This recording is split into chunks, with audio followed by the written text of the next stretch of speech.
Well, let's return now to one of our top stories, and that's the survey, and part of its results have been released by YouGov and News Corp this morning.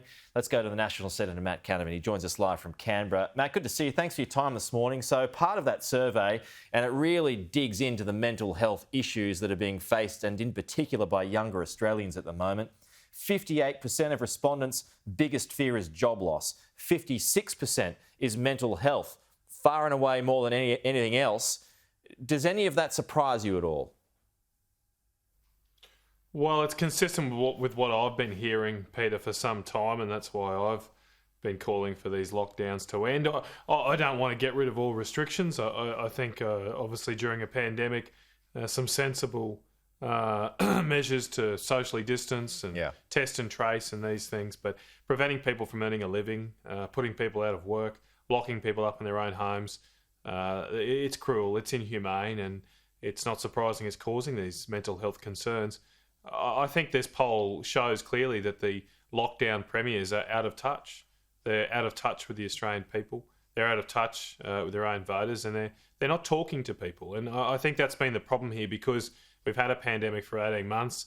There's been less opportunity for politicians to get out and about and talk to people on the street.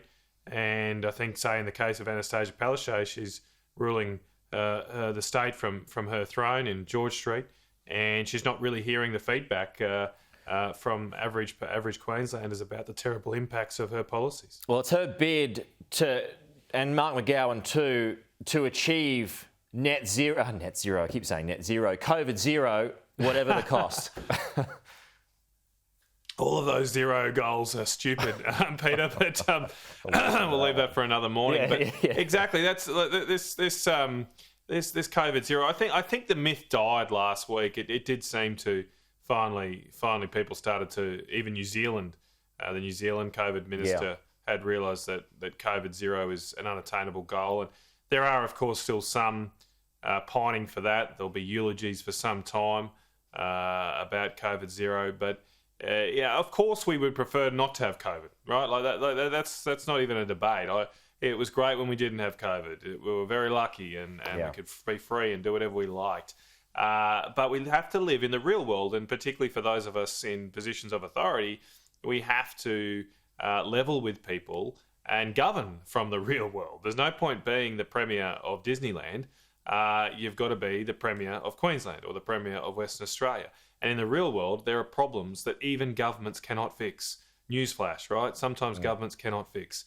And we are not going to be able to fix every coronavirus infection or transmission. All we can do is hope to reasonably minimise that and the impact, prepare our health system, roll out the vaccine and get back to normal. Well, let's go back to Queensland, because the Premier has relaxed a 2-week ban on hotel quarantine. And the point of that is to allow NRL players, family members and officials into the state. Is that another reminder, and I'll get your response to that, Matt, but another reminder that we're not in all this, we're not all of this in it together? Well, we've seen that consistently through the pandemic, and I think the Queensland Government has won the Double Standard Award for the Double Standard Logie for this coronavirus outbreak, though this is not their first rodeo here.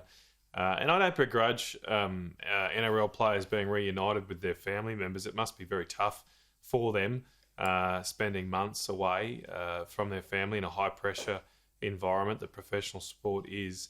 Sure. But this goes to show that the last week's so-called concocted hotel shortage was just a media stunt. There are plenty of hotels in Queensland. There are plenty of vacant hotels on the Gold Coast and Cairns because of the border closures. They could be used. The reason the Premier did this last week was so that she could set up a media strategy to announce the Toowoomba Quarantine Centre, which she had no federal government support for. And so that was all part of that. You could see it. It was just they leaked it to the media that there was a shortage. They announced the ban. And then the next day they suddenly appeared in Townsville with a lot of big yellow things moving dirt behind them. It was a complete and utter concocted theatre that we're used to from the Queensland Government. But they're playing with real Queenslanders' lives. People with cancer, people who can't see dying relatives. No, and I was going to make that point, Matt. Yeah, you've got some people, and I know of some people in Queensland who've come down to New South Wales to get some surgery because they can't get it in Queensland, and then they're stuck out And that's the bit that rubs here the wrong way. Well, you've got these NRL families who can go in. You've got these people who need to get back to Queensland who can't. Imagine being that person, either stuck in a hotel room or even a hospital bed, having gone through a major surgery, and hopefully you're doing okay and on the mend, but you're stuck away from your family and your own home. You've been locked out of your own home in this country. I mean, what have we become? And the polls indicate to me what I'm picking up, that the Australian people, many of them are sitting back aghast about what their own leaders are doing to what was once a great, proud, free country, a resilient country. And as I say, this is tough times, and it's really tough to have to deal with the transmission of a pandemic disease that does kill people. But we are resilient people, and if our leaders just levelled with us and took us into their confidence, they'd get a lot more respect. Matt Canavan, good to chat. We're out of time, but talk to you soon. Thanks, Peter. Have a good one, mate.